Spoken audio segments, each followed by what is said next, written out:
So this virtual Avinash, you should session, also perhaps check whether the rest of our participants can hear us. Let's hope. yeah. I hope all the participants can hear us. If you can just write in the chat box if you can hear us.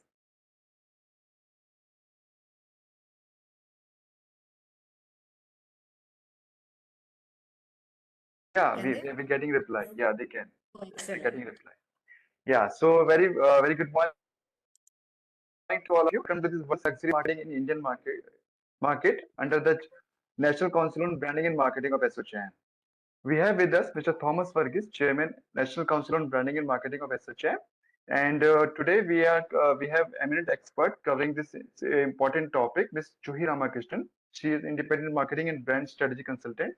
So she has work experience spanning about 19 years in the branding, new product and marketing strategy. After obtaining her MBA from IIM Ahmedabad, she worked for about 12 years with Procter & Gamble in India and Taiwan across categories of laundry, CFSC, skincare, paper, and shopper understanding. So, without taking much more time, I would like to invite Ms. Juhi Ramakrishnan to take the things forward in this session. Okay, over to you. So I'm there, Yes, sir. Avinash. Yes, sir.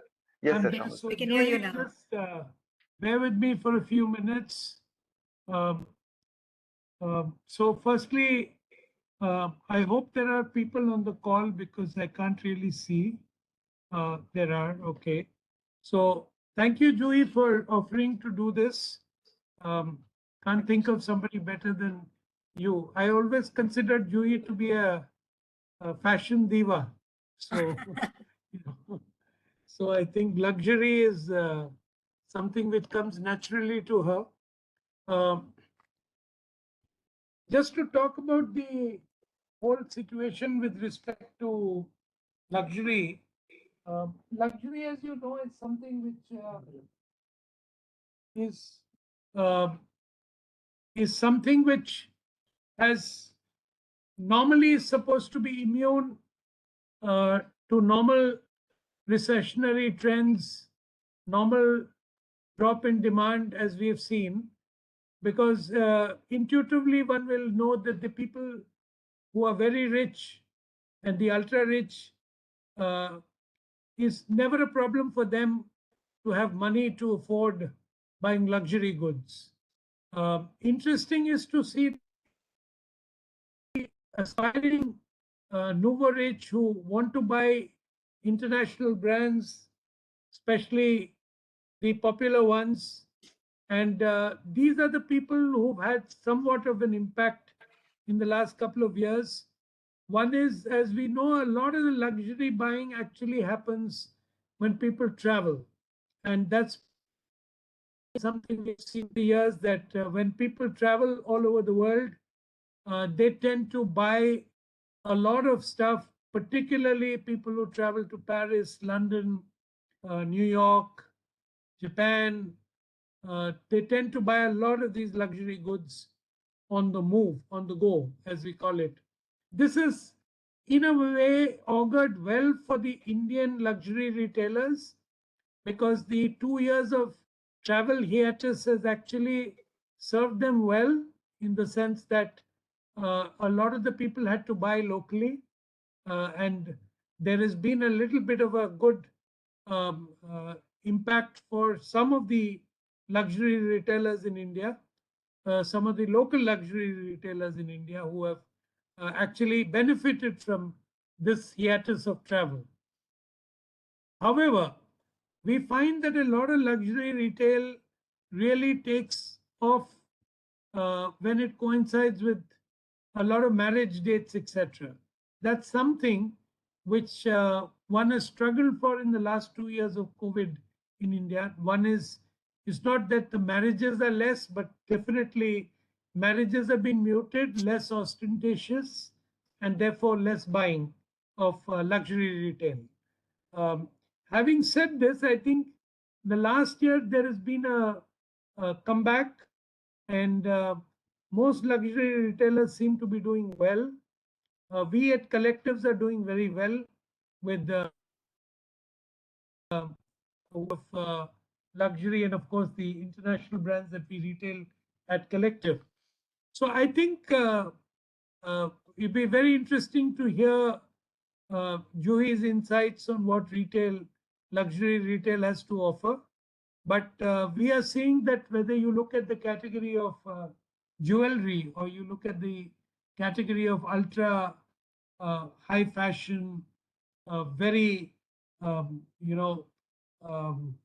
very high-end brands who offer luxury, or you look at, let's say, accessories, shoes, bags.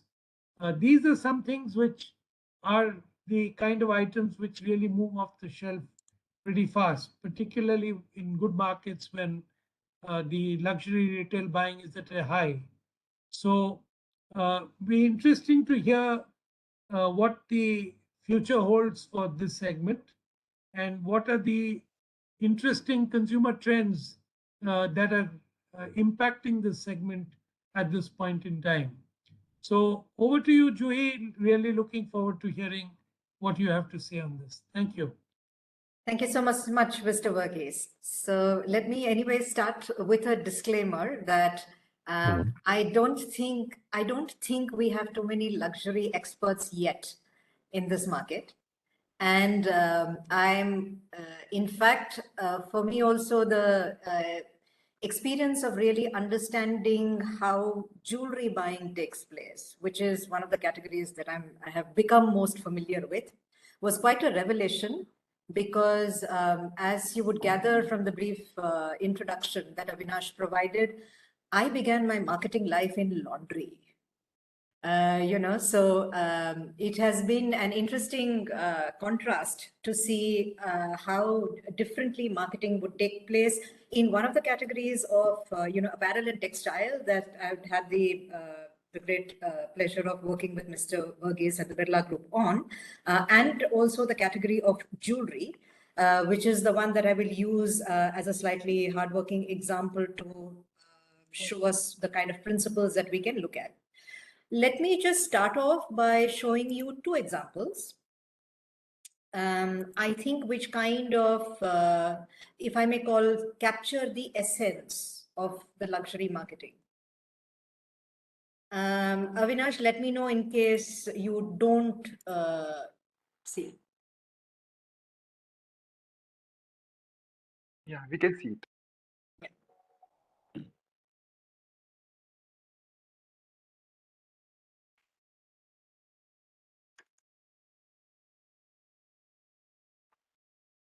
The first thing you notice physically about this lady is her eyes. Bright. It's rare to actually see those eyes because they're usually covered up, but when you do, it's worth it. The next thing you notice is her hands. Powerful. Feminine. But the real heart stopper that this woman has in her galaxy of talents is her voice. A billion-dollar voice. She's a legend. You muted me. The giddy heights of you every corner. Rival.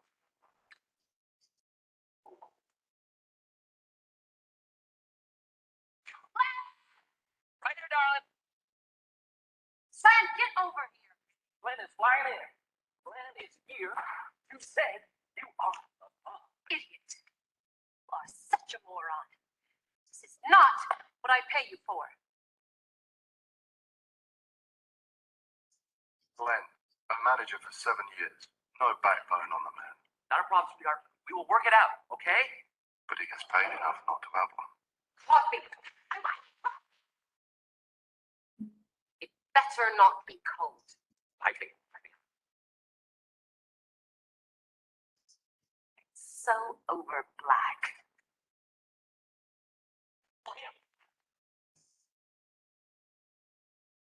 Take the bus.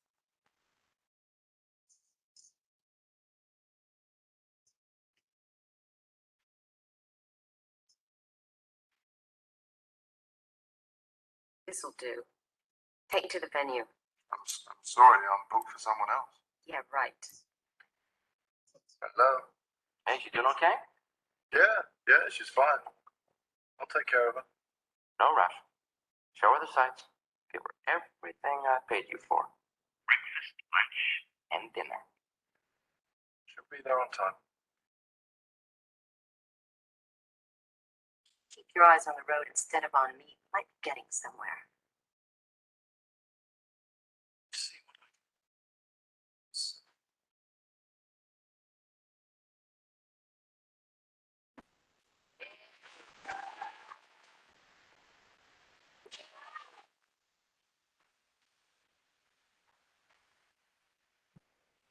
time, sir.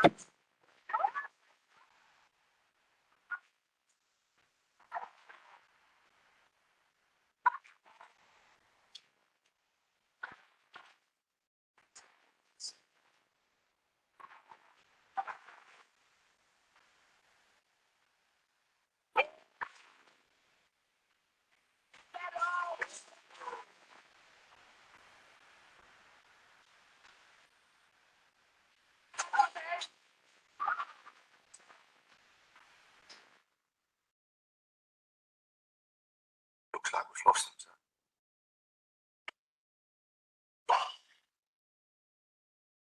Let's try again.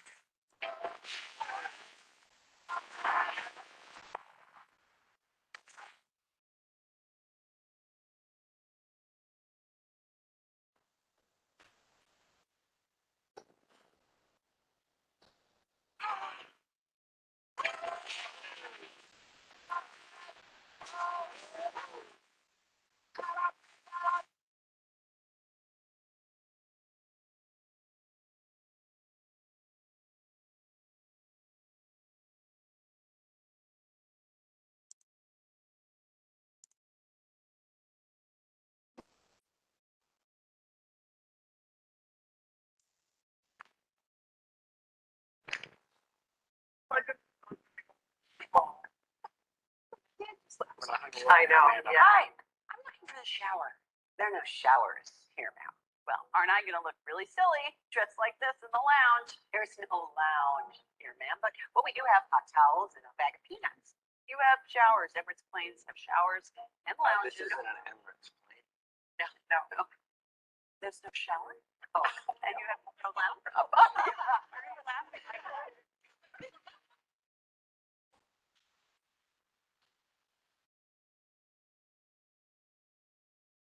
It was such a nightmare. I was on a plane and it was nothing like this. Sorry to hear that. Thank you so much. Hey, is there someone that we can talk to about maybe flying this around a little bit longer before we land? It's an hour.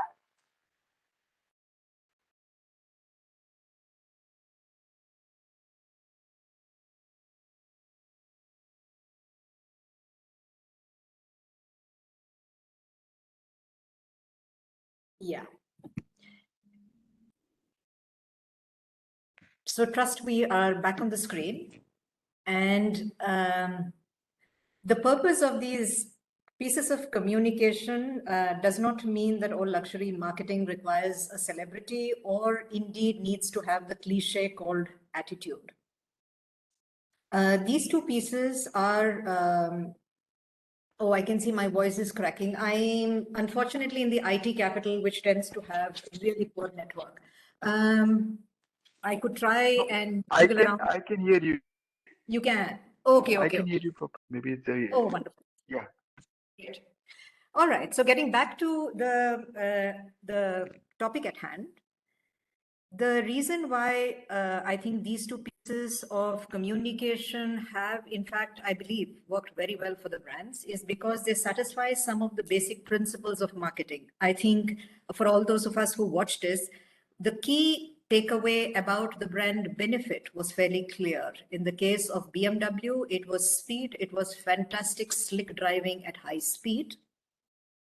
In the case of Emirates, it was a fantastic flying experience. In both cases, another aspect of branding, which is very, very critical, that both these pieces of communication established was the brand personality.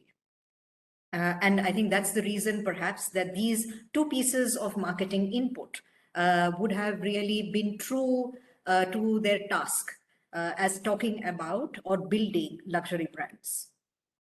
So let's take a look at luxury marketing in India. And I thought about it in two areas. The first one is the things that other brands look at when they are entering the Indian market. And of course, everybody will sit up and say, well, you know, Indians are very value conscious consumers. And the other aspect is building luxury brands here. You know, so both of them are interesting areas to look at. What do we mean by luxury? And I think Mr. Verghese started us off by giving us an idea about how it is something that is less sensitive to changes in pricing. We will take a look at what seem to be the general principles of marketing and branding in luxury, the challenges naturally of doing so, and what lies for us really in the future. This is something that probably all of us are familiar with. Very simply, you know, luxury is something where the amount of money we spend on it increases disproportionately as our income increases, and it tends to be a lot less sensitive to pricing. Basically, where rationality reduces. This is also the reason why I would say I'm not talking about some of the terms that have become popular, like masstige or accessible luxury, because in any situation where you're talking about a superior product that costs proportionately more, and which therefore gives you a logical and rational reason why you should pick this brand versus others, I don't think that's true luxury. So those are very interesting categories, and they are great in terms of revenue and volume, which follow the luxury category. But let us take first a look at what really constitutes luxury. So when we are talking luxury, naturally we're talking about a set of people who are capable of buying a lot. So what do they buy? And which are the product categories that we really look at? Expensive cars, and I use this as a word to describe transportation. So of course, we would also look at private jets, yachts, you know, that these consumers would use for themselves. Very expensive real estate. You know, the other part which takes millions and millions of dollars and requires a very different kind of selling and marketing. The more popular categories of, you know, fashion, apparel, jewelry, accessories, which in terms of outlay relative to the kind of income that these consumers have is really a very small proportion. Unique holidays and hospitality, and these tend to overlap because obviously, you know, hospitality becomes a very important subpart of the kind of holidays that these consumers enjoy. And an emerging but very strongly emerging area of philanthropy. Also a very interesting product category. One way to think about how would strategies differ, because in all categories, we look at product life cycle, we look at the level of competition in the category.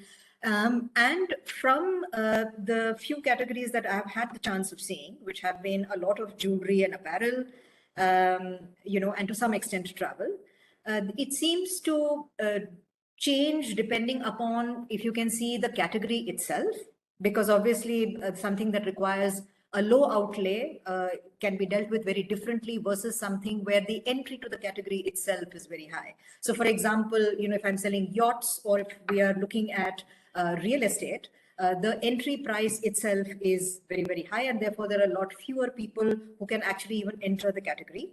And within those categories, we again then have the other axis, which is really the specific brand that we're looking at. So for example, going from within a certain category, the relatively less expensive, going on to more expensive. To take an example, watches themselves are something which are okay, so we have a request about luxury travel. I will touch upon it here, but perhaps in the Q&A session we could talk about it a little bit further, because I personally much prefer the Q&A interactive part. You know, so we'll keep this at a basic minimum and then juice that part of the session a lot more. So in the less expensive parts, I could go with an Omega, which you know, in its category is a relatively less expensive brand. Going on to Vacheron Constantin, which is much, much more expensive, because the strategies that each brand will use to build the brand and to build revenue can be very different in each of these cells. So I'm just calling these the 9 chambers of luxury. Of course, they are not discrete. Each of them is a certain continuum that the brand lies on. And even deciding where it wishes to play is a very, very important starting point to decide what the strategies of the brand are going to be. What are the aspects that we typically need to consider? So the principles of luxury marketing, mostly, exactly the same as any other marketing. Why? Because it always begins with understanding the TG. This is sounds terribly basic. It is the same thing that we do in all marketing. And interestingly, an area that I find the least work done in when it comes to marketing in India. Because as we'll discover in the case study that I will talk about, guess what? Rich people are not exactly the same. And just like we have, segmentation, different types of people in mass markets, exactly the same kind of thing exists here. Defining the brand positioning and the differentiator clearly. And in this, there are 2 very important parts, one of which that most people get right, which is the who am I? So telling the world what am I as a brand is something that many brands do. But what do I do better than others, or why should you buy me versus other similar brands is something that a lot of brands still fall short on. In fact, and it is said that this is because the category is still very nascent in India. What we find is a lot of brands which seem to believe that saying I'm expensive or luxury in explicit or implicit ways is enough. Well, it isn't. And what really differs in luxury marketing, much fewer consumers, much fewer transactions, and therefore much higher value. What does that change? That of course changes the kind of marketing touch points and inputs that we then spend marketing monies on in order to convert the consumer and build the brand. So the marketing touch points that are less relevant, general communication. It is much less important than it is in mass categories, and for a variety of reasons. This is also a consumer who doesn't like being actively communicated to unless they are exploring information. They are very difficult to find in media. And that's also the reason you cannot rely on the efficiency of communication and media channels to necessarily reach these people in a very certain manner, right? Also, well, this one is I would say is a bit of sitting on the fence, product features and benefits. Usually these are categories by virtue of the fact and their definition as being relatively non-rational. They are less linked to a specific feature or a benefit that you would rationally buy. Having said that, there are definitely, brands which focus on this area as a very key differentiator. It could be a watch that talks about how it is important, in sea travel, etc., which seems like a really narrow benefit. But in a crowded category, sometimes those can be very interesting ways to create differentiation. What are more important? Retail location and point of sale. Every element inside a physical store is usually, and that physical store could be any place where the consumer actually buys the product. Yes, of course, in the last 18 months, which has made people madly excited about luxury, because guess what? Spending on that did not decline as much and actually increased, drastically post-COVID. Even within the digital world, one needs to really think about how are the points of interaction with this consumer going to be vastly different. People. And people appear in 2 ways. The people who deliver a specific service or brand experience within the store, that's very important. Store or location, in a travel location, this is a very important part of brand interaction. A completely other piece is personalities. Many of the large luxury brands have been built historically on personalities. Now, these could have been a founder, this could have been, certain celebrities or certain types of celebrities that they get associated with. That often tends to become an important part. CRM. I cannot emphasize enough the importance of this.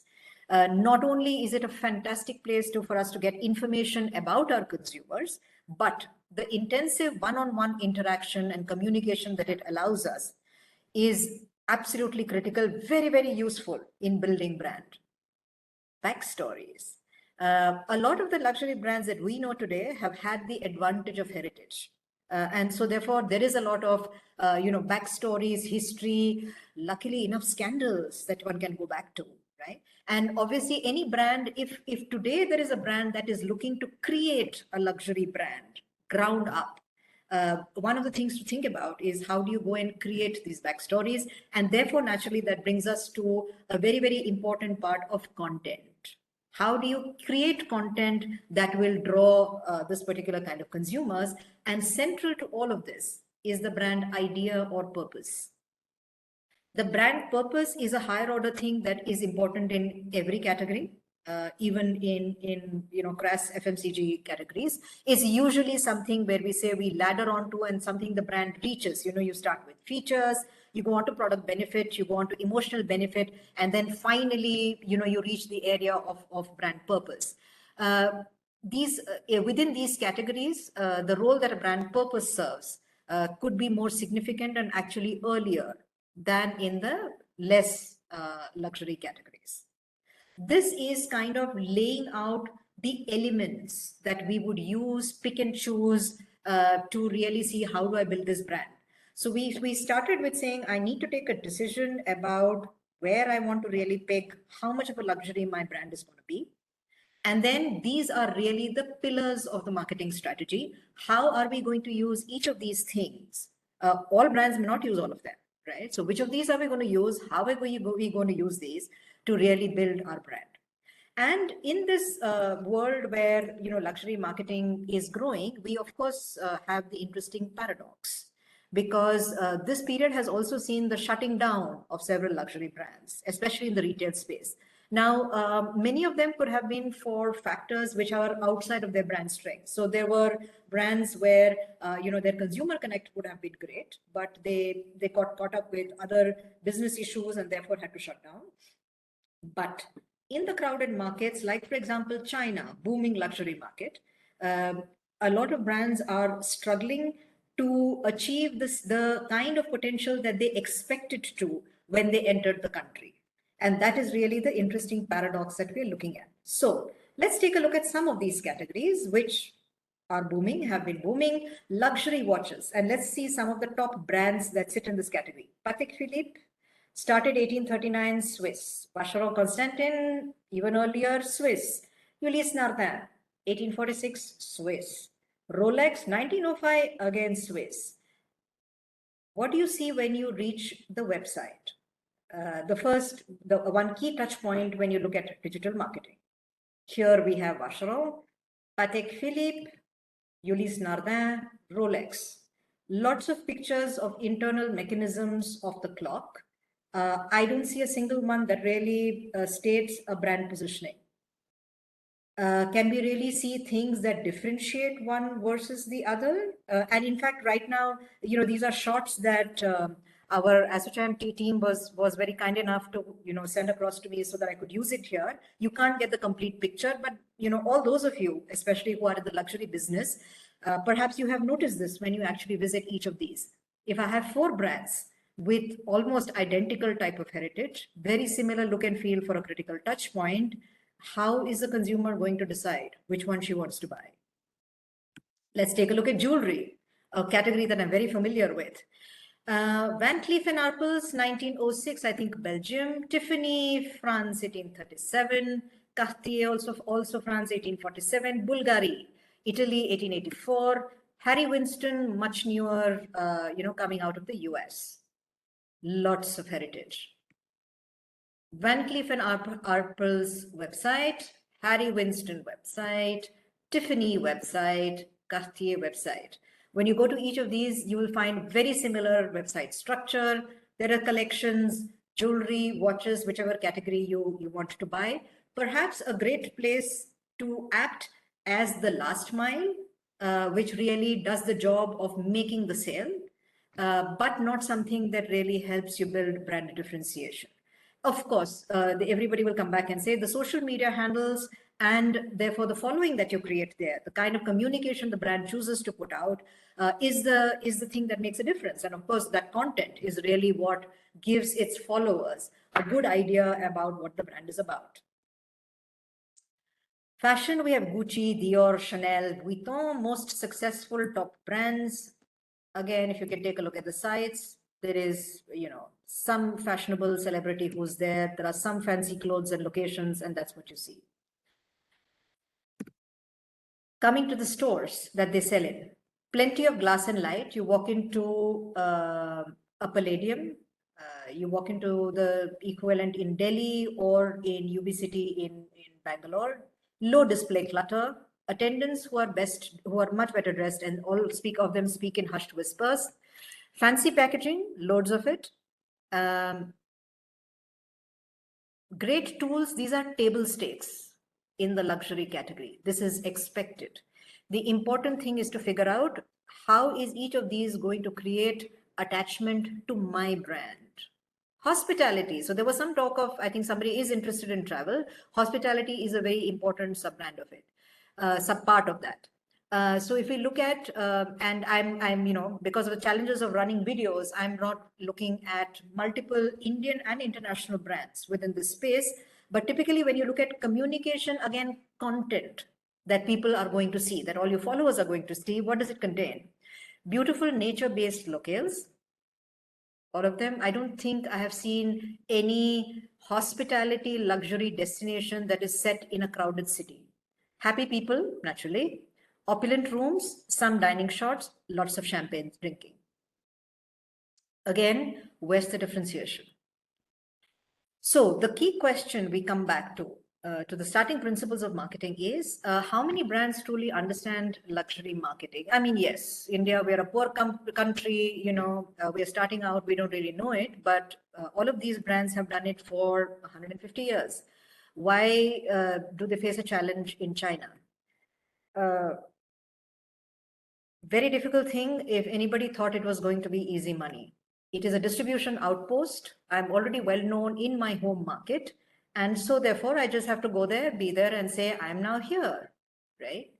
But if, suddenly you walk into a mall, there are 5 brands, 150 years old from France, another 150 years old from Italy. At that point, you're going to have to start thinking about really how is this brand different?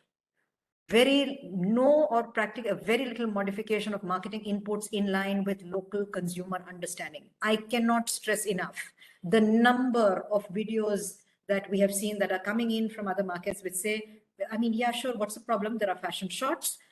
You can, replace an international model with an Indian one, and you should be good to go.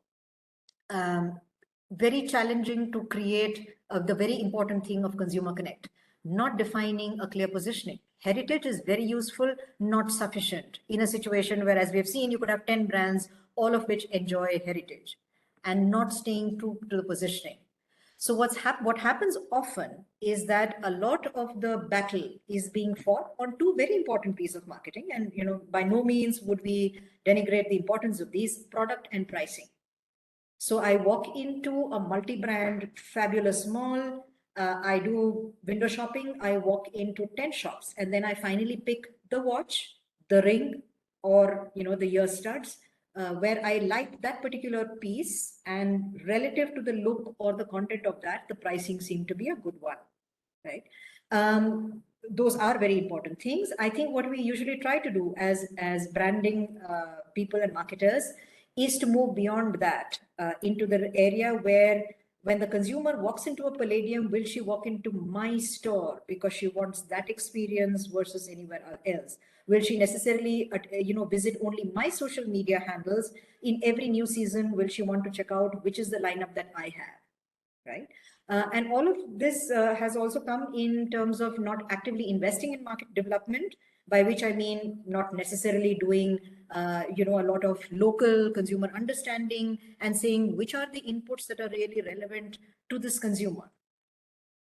So what are the challenges? What we always hear is India is different. Why? People here, everybody is obsessed about price, to which, of course, India would always have the question, really, which India are you talking about? because in a country where we have had households with 140 servants to manage 3 people, we know luxury, right? And so therefore, here is where we can see the importance of consumer understanding which India are we talking about, and within that, which kind of rich person are we talking about, right? But yes, there are certain challenges on both the demand and the supply side. On the demand side, as Mr. Verghese also mentioned, a lot of the affluent people in this country used to spend their monies overseas. So of course they bought expensive things, and one can even see that much of the great fabulous jewelry collections of the Maharajas were actually not manufactured here, sadly enough. There is the challenge, therefore, that how do you get the same people to buy here? The supply side challenges is, yes, very poor production values. And that is something that all of us as marketers struggle with. How do I do that fabulous looking hoarding? How do I do that fabulous looking store, which is delivered to the level of quality that people require? So what are we good at? We always were great at real estate. This is probably one product category where the pricing is as crazy here as it was elsewhere. We were always very good at weddings. And guess what? This is something we could even take elsewhere. We also used to always spend disproportionately on religion, but that is not something that we will discuss. Areas where we have an inherent strength, and from the point of view of, well, where does the future lie for building luxury brands in the country? Because of course, that's where the fun is. Hospitality, it's something that we were always good at. It is something that we do so much better than most other markets. Anything that was handcrafted.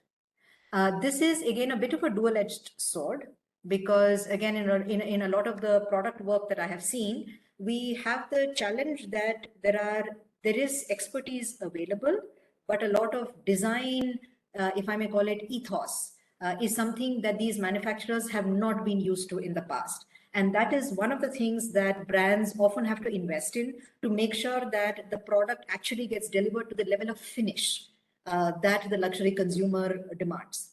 Food is something that we were always great at.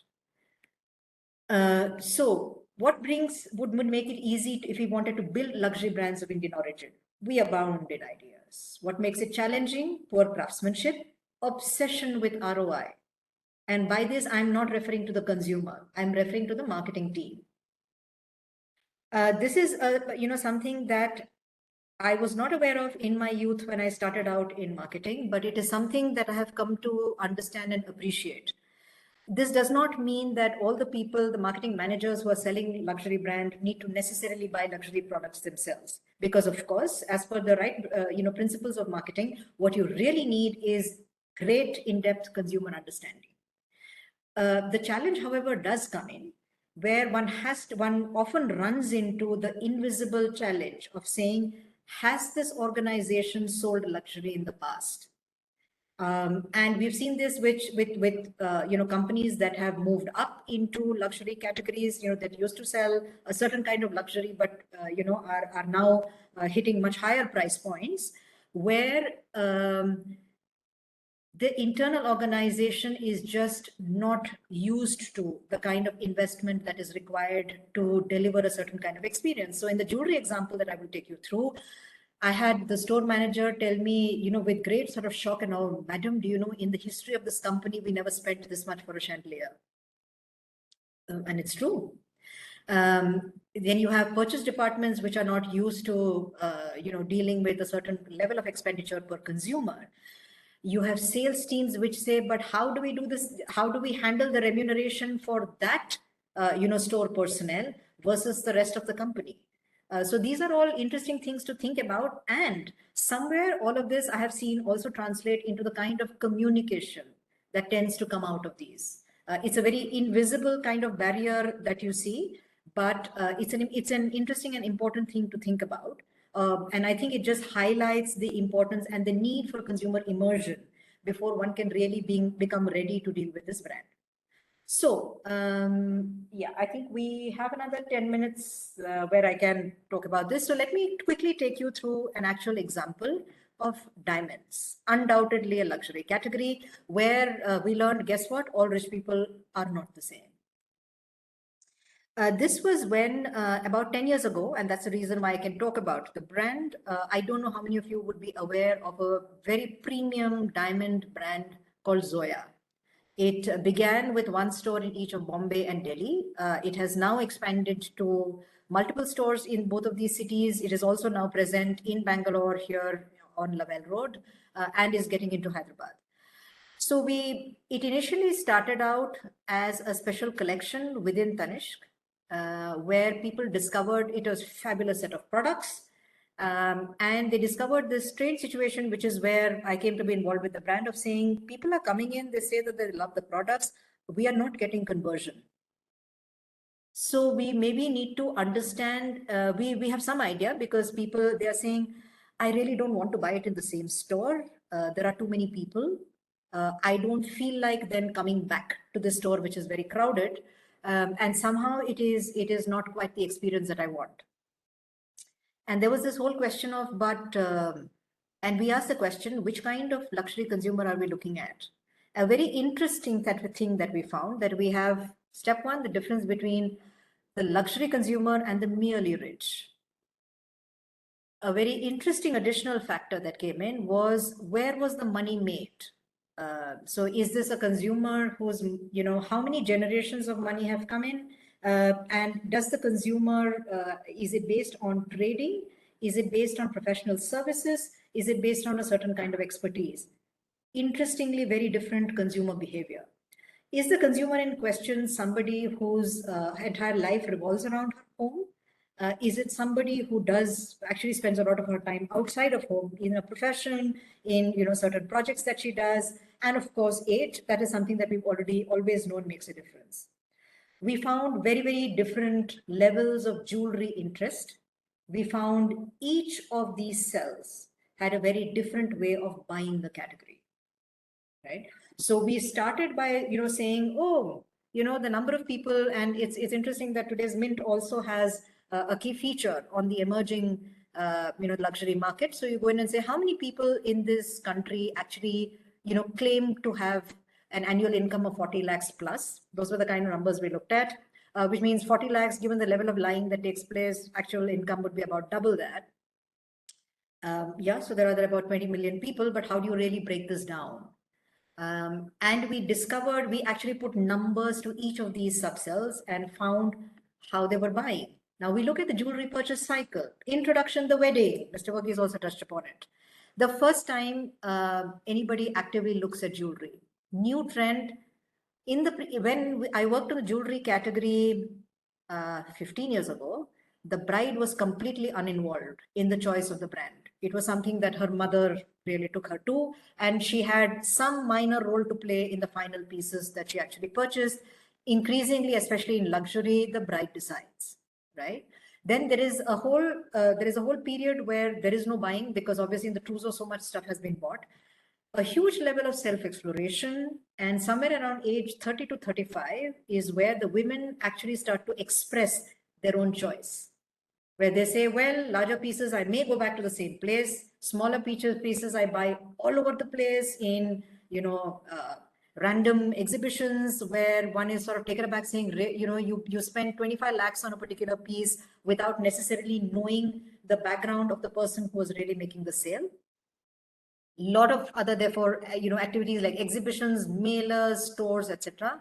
Then coming of age and deciding, what her brand is going to be. And therefore, when she gets into the next purchase cycle, which is the next generation's wedding.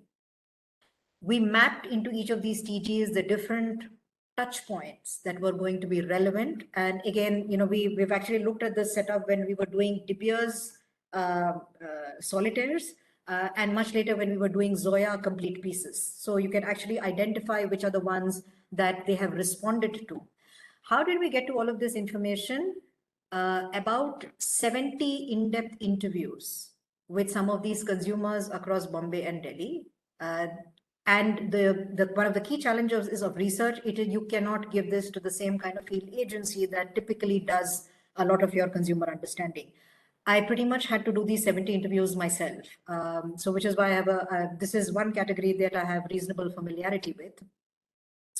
And therefore also the learning on how this research needs to be conducted, where it needs to be conducted, how will we ask the questions, how do we need to decode the answers. We had, of course, the 4 stages of the jewelry process: functional and emotional benefit, where we saw, of course, and in most consumer research will tell you the basic thing saying, yes, we want personalized service, we like to see a great range of designs, the store ambience needs to be good, right? What is the emotional benefit? And we started to discover more of this when we looked at the Zoya woman. Self-indulgence, the thrill of the chase, finding something that others haven't, and setting a task for herself, saying that this is something that I want to pick up and buy. Very different when you're talking about a Zoya woman versus, let's say, one of the large, a TBZ in Bombay. The actual purchase, of course, you have the physical features, the beauty, the uniqueness, the creativity, craftsmanship, a favored word. What was the great thing about the purchase for the Zoya woman? The joy of possession, self-satisfaction, that I know that I've bought something good.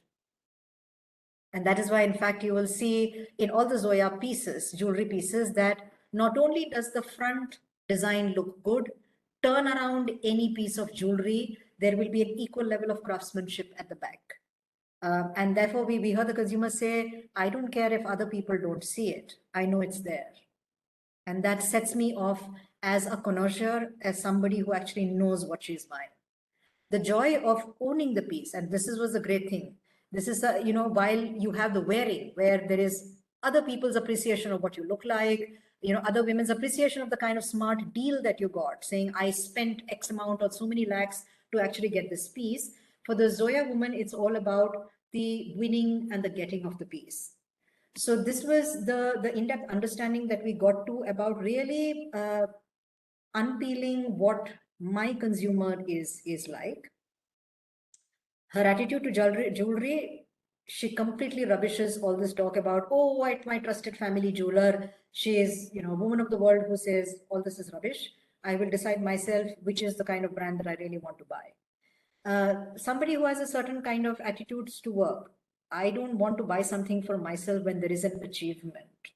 Not important, right? I will buy something that catches my fancy, which tickles my imagination. Appearance and style. This is a woman who is most likely to be underdressed. She's not likely to be wearing large amounts of chunky jewelry. She is not going to pander to what is expected in a particular social occasion, and will pretty much follow her heart and mood in terms of what she wants to wear. Enjoys being with family and friends. They do not define her. Extremely social person. We also therefore looked at where do the brands map. And we saw there were 3 axes that we really ended up mapping the brands on. Craftsmanship levels, where they talked about high to low, trust levels, high to low, and the kind of subcategory. We talked about the outlay that we're looking at. So which is the kind of piece? Is it a small ring? Is it a gift item? Or a really, really large choker or a complete set that you're going to buy, right? And we noticed where, because this is a woman who's very well traveled, Harry Winston and Van Cleef, couple of brands that we also looked at earlier in the discussion, come in high craftsmanship, great for large purchases. I buy it when I'm out of the country. Local, lot of large brands, lower trust levels, much lower levels of craftsmanship, believed to be, but higher levels of spends. Amrapali seen as being relatively better when it comes to silver jewelry, loads of newbie designers, lower trust levels. It has something interesting that catches my eye. Tanishq is at a certain level, very high trust levels, not necessarily high craftsmanship or great pieces. And we had where Zoya desired to be. In this context, and this is a tool called the brand ID that we actually put together. The target consumer we defined as there were specific subsegments within the luxury consumer that we looked at. There was competition that the brand was still up against. And the competition came in other markets because, as we know, this consumer buys overseas increasingly as she grows older, and across cities. We had,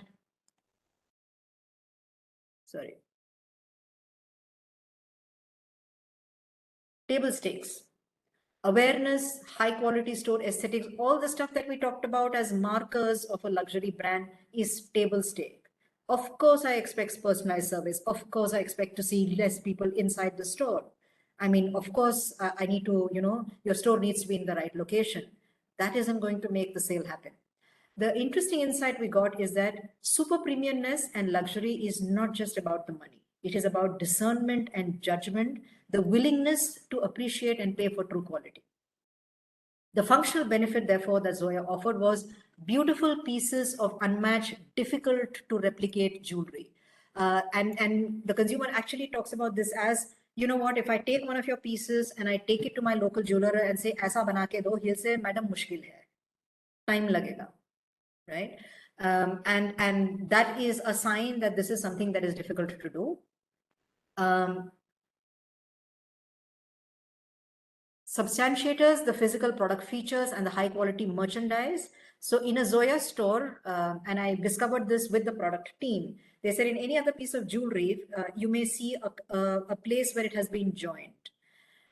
In a Zoya ring, you will never see that, because if it meant that while making there was a flaw, if we see that, I will melt it and remake it, which means that, of course, your artisans, scream blue murder when they have to work that hard. It means that the jewelry designer was sitting in Jaipur saying, "You cannot make the eyes of a peacock red. I don't care if that is how you've done it for 100 years. That is not good design, right? I want it different." So a lot of investment that happens in the making of the product.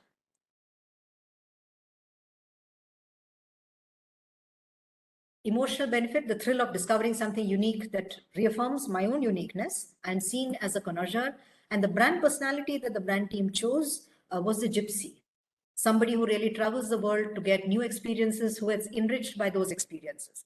So therefore, a lot of the brand activities that any of you who are Zoya consumers will find lots of interesting store events around areas of different interest. It started with the first one, I think, that we saw about 12 years ago, which had to do with sand painting.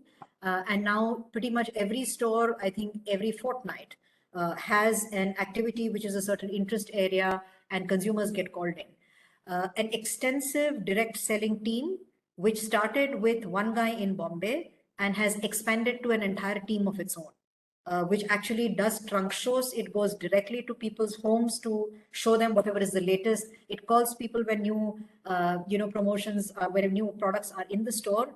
The decision to come back and say, we will not do festive price offs, because this consumer says, I don't care about a Diwali discount. Because I'm a valued consumer, I expect to get my advantage discount or whatever when I walk into the store. So the rest of it doesn't make sense.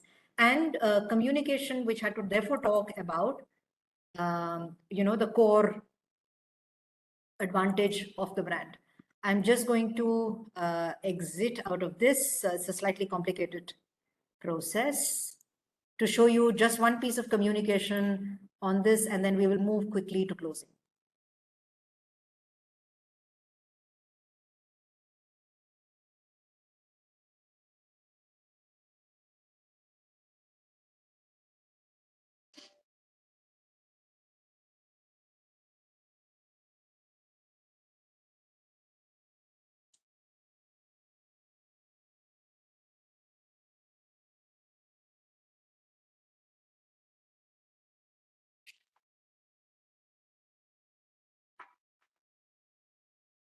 Is the craftsman concerned with the fate of his work once it's left his hand?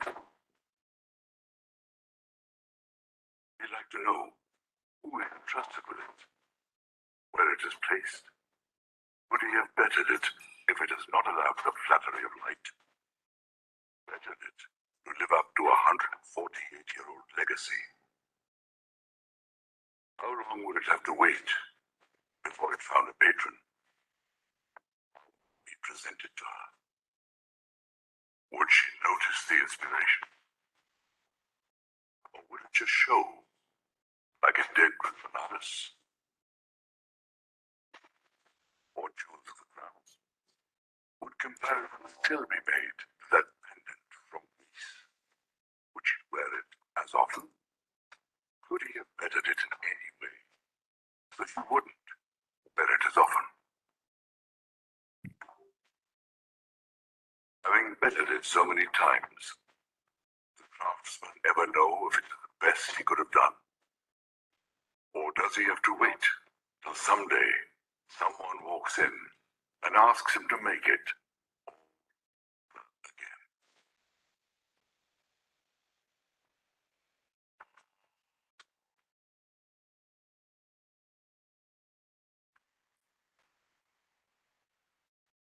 Zoya, crafted to inspire.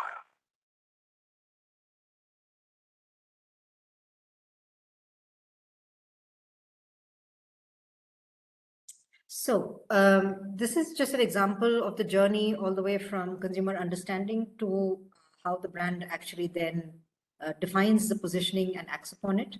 So the good thing, of course, is that we have exciting times ahead in the luxury category. It won't necessarily be heritage. It will not necessarily come from Europe. It will not be non-inclusive, but it will need a clear and differentiated positioning. The good thing is there are many options available to brands that do not have the benefit of heritage, because you have the core brand idea and purpose, and one can already see the favored platforms that many brands are getting onto to build their future around. These are some of the favorites. And I think each brand needs to very quickly decide which bandwagon it wants to get onto, and more importantly, what is going to be its role and take on that. Save the planet, inclusivity, gender, color, size, it's all around us. Philanthropy, huge area about, very similar to Save the Planet. How are you improving the lot of the world, not just your consumers? Let's go to space, exclusive real estate. These are some of the areas, let's say brand platforms that are there and available. One example of what I would still call a luxury emerging brand, Patagonia. Well, it is something that is, each piece is fairly expensive relative to a lot of the other competition that exists, but none of its customers have any issue with paying that kind of money because of the fact that it is made from recycled materials. It is fantastically useful product, and everybody is very, very proud to be associated with that particular brand's purpose.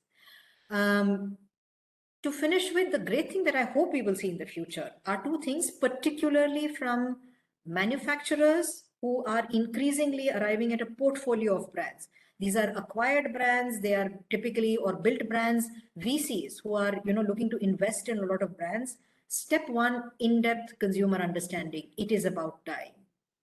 It's not going to happen through the same traditional ways of research.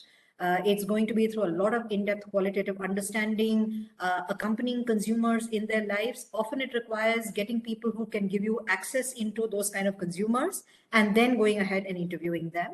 And I don't mean the business owner chit-chatting with consumers when they're present in her store. That is something that you do.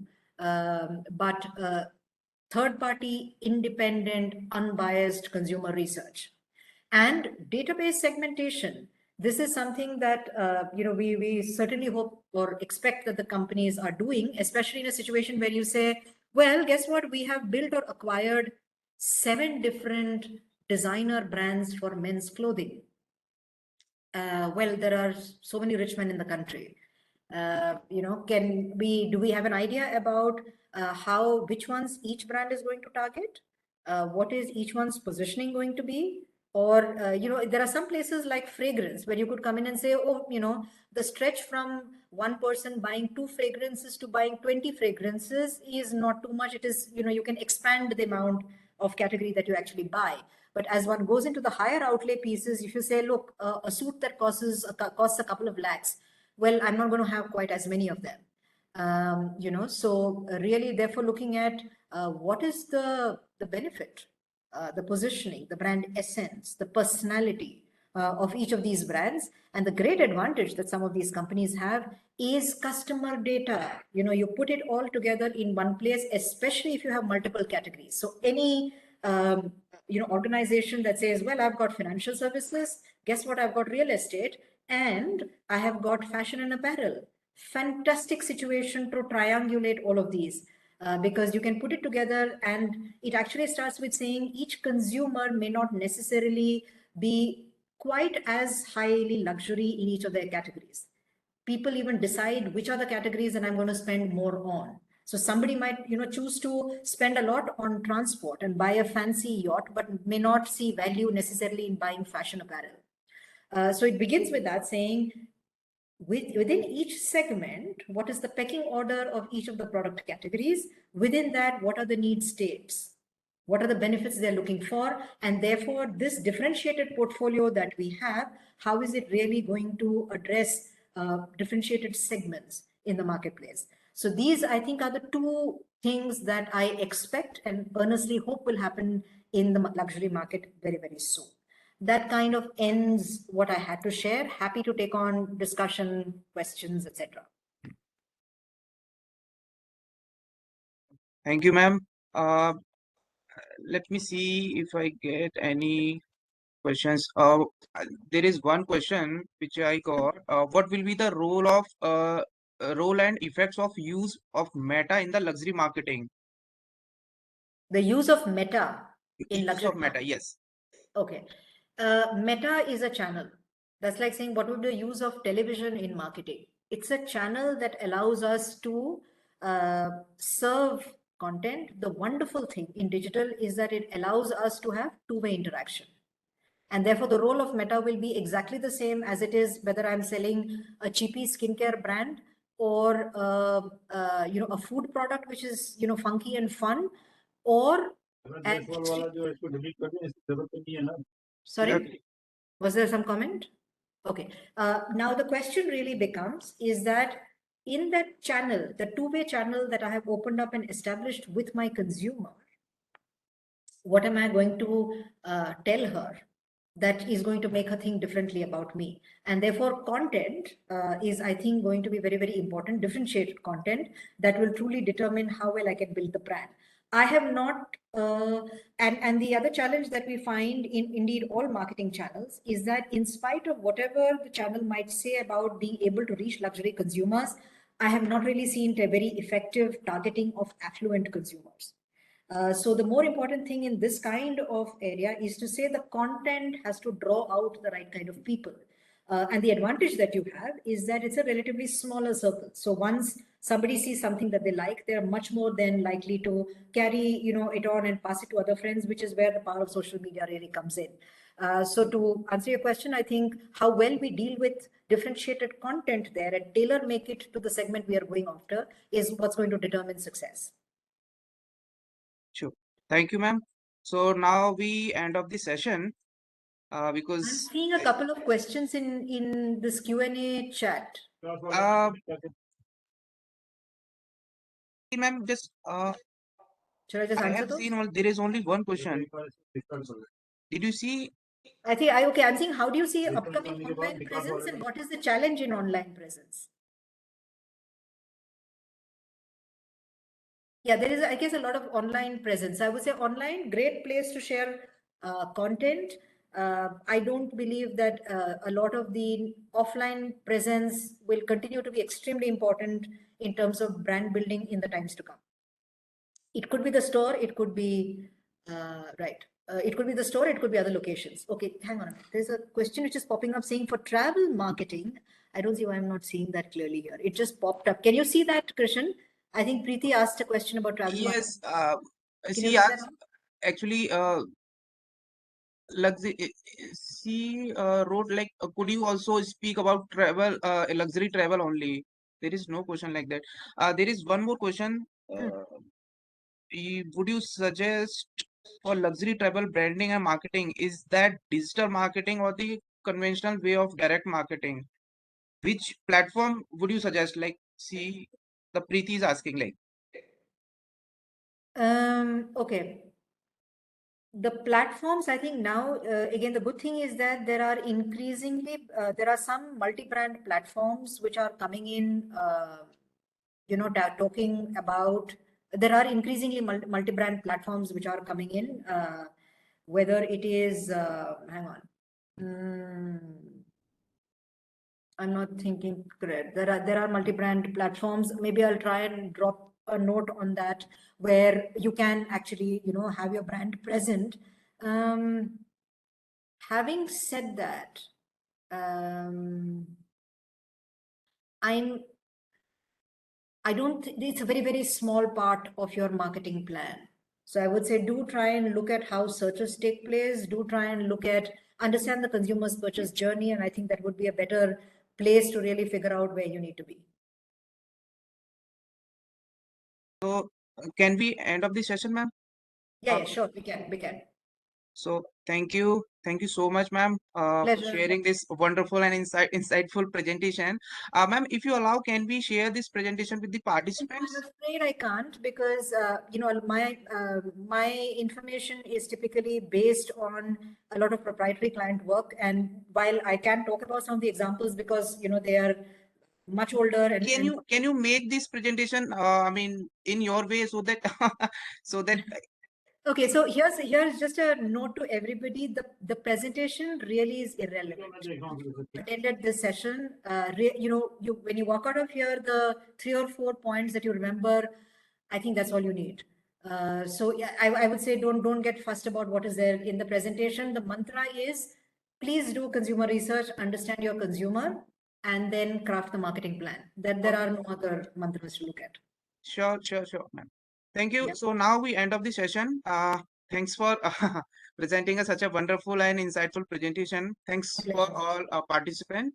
Yes. So now we have another meeting as well, ma'am. The council meeting has been started. So looking forward to meet you in that meeting. So thank you so much, ma'am. Pleasure. And also thanks specifically, Krishan, to your team for all the help from yesterday to get the My pleasure, ma'am. Thank you. All righty. Thank you.